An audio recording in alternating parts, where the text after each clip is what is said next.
আসসালামু আলাইকুম রহমতুল্লাহি ওবরকাতুহু। সম্মানিত দর্শক, তিস্তা প্রকল্প নিয়ে বাংলাদেশের রাজনৈতিক অঙ্গন দীর্ঘদিন ধরে গরম। গত ১৭ বছর ধরে আওয়ামী লীগ জামানাতে এটি নিয়ে ভারত এবং চীনের মধ্যে নিদারুণ একটি টানা হেঁচড়া চলছে এবং এই তিস্তা প্রকল্প নিয়ে যে জল ঘোলা হয়েছে, সেই জল ঘোলার কারণে শেখ হাসিনা সরকারের পতন হয়েছে। এই তিস্তা প্রকল্পের কারণে পশ্চিমবঙ্গে মমতা ব্যানার্জির সঙ্গে শেখ হাসিনার সম্পর্ক নষ্ট হয়েছে এবং মমতা ব্যানার্জি এইবারের যে নির্বাচন, সেই নির্বাচনে হেরে ক্ষমতা হারিয়েছেন। আবার এই তিস্তা প্রকল্প নিয়ে চীনের সঙ্গে বাংলাদেশের সম্পর্ক খুব ঘন হয়েছে, আবার কখনো কখনো সেই সম্পর্ক নষ্ট হয়ে গেছে। বর্তমান সরকার ক্ষমতায় আসছে, মানে তারেক রহমান সাহেবের সরকার। এই সরকার ক্ষমতা আসার পেছনে ভারতের একটা বিরাট হাত ছিল, আমেরিকার একটা গ্রিন সিগন্যাল ছিল। এ সকল কথাবার্তা আমরা শুনেছি, সত্য মিথ্যা আমরা কিছু জানি না। কিন্তু গত ২ মাস ধরে সরকারের সঙ্গে, মানে বাংলাদেশ সরকারের সঙ্গে ভারতের যে টানাপোড়েন, সেই টানাপোড়েন কেন, কী কারণে হলো আমরা তাও জানি না। কিন্তু আমরা এটা স্পষ্ট বুঝতে পারি যে দিল্লির সঙ্গে ঢাকার একটা সম্পর্ক টানাপোড়েন চলছে। আমরা যেটা আশা করেছিলাম বা যেটা হতে পারত সম্পর্ক স্বাভাবিক থাকলে, প্রধানমন্ত্রী তারেক রহমান তিনি তার প্রথম সরকারি সফরে ভারত যেতেন। তিনি সেখানে যাননি এবং এখনো পর্যন্ত তার আমেরিকা যাওয়া, ভারত যাওয়া কিংবা চীন যাওয়া, এই বিষয়গুলো নিয়ে নির্ধারিত কোনো শিডিউল হয়নি এবং কোনো পক্ষ থেকে কোনো গ্রিন সিগন্যাল পাওয়া যায়নি। ইতিমধ্যে পররাষ্ট্রমন্ত্রী জনাব খলিলুর রহমান তিনি দিল্লি সফর করেছেন এবং সেখানে থেকে তেমন কিছুই পাননি। দিল্লি কা লাড্ডু আর ধরুন অশ্বকা ডিম্ব, ঘোড়ার ডিম। আর তিনি সেখান থেকে যে খুব বিরক্ত হয়ে ফিরেছেন সাম্প্রতিক সময় তার কথাবার্তায় সেটা বোঝা যাচ্ছে। তিনি চীন সফরে যাচ্ছেন। চীন সফরে যাওয়ার আগে বিএনপির যারা লোকজন রয়েছেন তারা এক দফা, নেতৃবৃন্দ যারা রয়েছেন তারা এক দফা চীন সফর করে এসছেন এবং চীন সফর করে আসার পর অনেকেরই কপাল খুলে গেছে যারা নেতৃবৃন্দ। ইট মিনস চীনের সঙ্গে একটা ভালো কথাবার্তা হয়েছে এবং সম্ভবত যদি ভারত খুব দ্রুত এগিয়ে না আসে তাহলে প্রধানমন্ত্রী প্রথম বেজিং সফরে যাবেন। এখন চীন সফরে যেতে হলে ঠিক বিএনপিকে আগের সেই ২০০১ এবং ২০০৬ সনের সেই রাজনীতিতে ফিরে যেতে হবে, এতে কোনো সন্দেহ নেই। তখন কি রাজনীতি ছিল সেটা চীন ভালো জানে, আর তখন কি রাজনীতি ছিল সেটা বিএনপি ভালো জানে। কিন্তু আপনাদের মনে আছে যে আমির খসরু মাহমুদ চৌধুরী যখন বাণিজ্য মন্ত্রী ছিলেন তখন বাংলাদেশে সেই তাইওয়ানের যে একটা কনসুল অফিস দূতাবাসের, সেটা খোলার অনুমতি দেওয়ার কারণে চীনের সঙ্গে সম্পর্ক মানে নষ্ট হয়ে গিয়েছিল এবং পরবর্তীতে আবার এই সম্পর্কটা সুন্দর হয়ে গিয়েছিল ২০০১ থেকে ২০০৬ সনে। তখন কেন সুন্দর হয়েছিল, কী কারণে সুন্দর হয়েছিল এবং ওই সময়টাতে ভারতের সঙ্গে বিএনপির সম্পর্ক কেন খারাপ হয়েছিল সেই বিষয় নিয়ে আলোচনা করব না। আপনারা যারা রাজনীতির সচেতন তারা সবাই ১০টা কষ্ট মামলা, আপনারা সবাই উলফা, আপনারা সবাই সেভেন সিস্টার, এই প্রসঙ্গগুলো আপনাদের মুখস্থ। তো আবারও এই সময়টিতে এসে বাংলাদেশের জন্য একটা নতুন পরিবেশ পরিস্থিতি তৈরি হয়ে যাচ্ছে। এখন সেই নতুন পরিবেশ পরিস্থিতিতে আগের যে রাজনীতি, বিএনপির সঙ্গে চীনের যে কূটনীতি এবং বাংলাদেশ এবং বেইজিংয়ের যে সম্পর্ক, তার সঙ্গে নতুন যুক্ত হয়েছে তিনটি বিষয়। ইউনূস জামানাতে আমাদের উত্তরবঙ্গে একটা বিরাট হাসপাতাল, ৮০০ শয্যা বিশিষ্ট চীনা সরকার একটা হাসপাতাল গড়ে তুলবে, এই ধরনের কথাবার্তা হচ্ছিল এবং সেটা এমইউ হয়ে সেটা বাস্তবায়ন হবে বা হচ্ছে, বিশাল একটা বিনিয়োগ হচ্ছে, সেই বিষয়টা আমরা কম বেশি জানি। এখন ওটা নতুন সরকার কিভাবে নেবে এটা আমরা জানি না, কিন্তু চীন যে কাজটি করছে তার অ্যাগেনস্টে ভারত ভেটো দিয়ে আসছিল যে ওই অঞ্চলে চীনের কোনো উপস্থিতি ভারত মেনে নেবে না।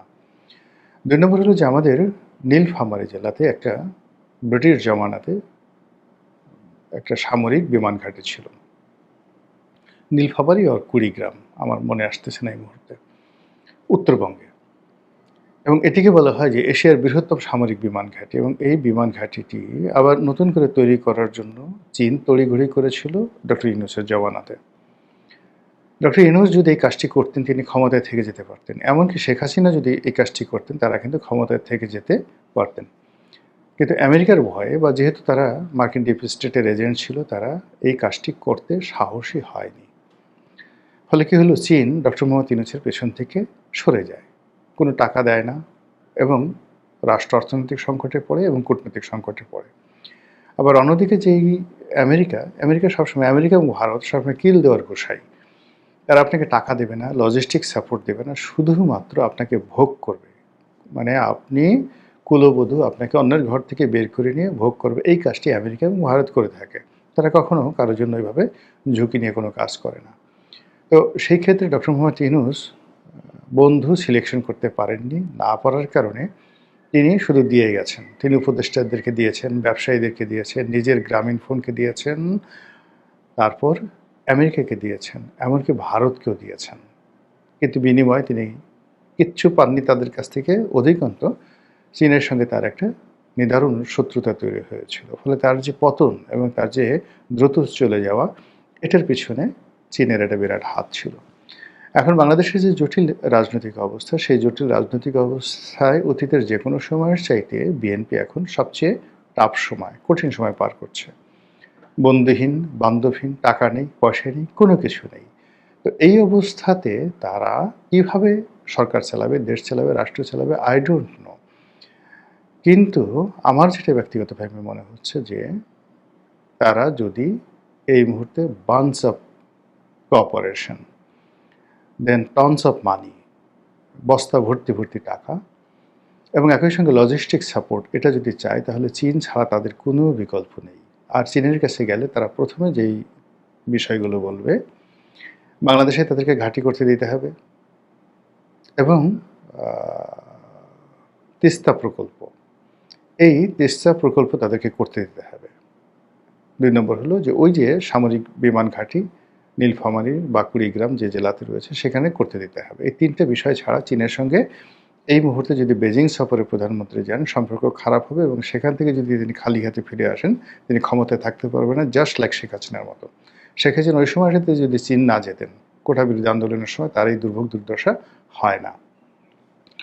তো সেই একই ফাঁদে, শেখ হাসিনার মতো একই ফাঁদে তারেক রহমান সাহেব পা দিতে যাচ্ছেন। কিন্তু পা দেওয়ার আগে তাকে খুব দৃঢ়তার সাথে সিদ্ধান্ত নিতে হবে যে এখন তার এসপার ও পাসপার, মানে সে এদিকে কুল পাচ্ছে না, ওদিকেও কুল পাচ্ছে না, বন্ধুহীন। কাজেই তাকে কিছু একটা করতে হবে, কিছু একটা করতে হবে, এবং সেই কাজটি যদি সে তিস্তা প্রকল্প নিয়ে এগোয়, তাহলে অ্যাটলিস্ট ভারত এই মুহূর্তে তাকে কোনো ক্ষতি করতে পারবে না, কিন্তু ভারত থেকে ভয় পাবে, প্রচণ্ড রকম ভয় পাবে। আমাদের এখানে রাশিয়ার উপস্থিতি আছে, চীনের যদি উপস্থিতি থাকে, অটোমেটিক ভারত এবং আমেরিকা তারা এমনি এখানে উপস্থিত হয়ে যাবে, নাম্বার 1। নাম্বার 2 হলো তিস্তা প্রকল্প নিয়ে ইতিপূর্বে যে সকল খেলাধুলা হয়েছে, তিস্তা নদীর উজানে যে বাঁধগুলো ভারতে দিয়েছে, এবং সেই বাঁধ শুধুমাত্র পশ্চিমবঙ্গের অংশে যে অংশ প্রবাহিত, তিস্তা নদীর যে অংশ প্রবাহিত, তার উজানে যে সকল রাজ্য রয়েছে, সেখানেও তারা বাঁধ তৈরি করে পশ্চিমবঙ্গকে, মমতা ব্যানার্জিকে জল কম দিচ্ছে, মানে পানি কম দিচ্ছে।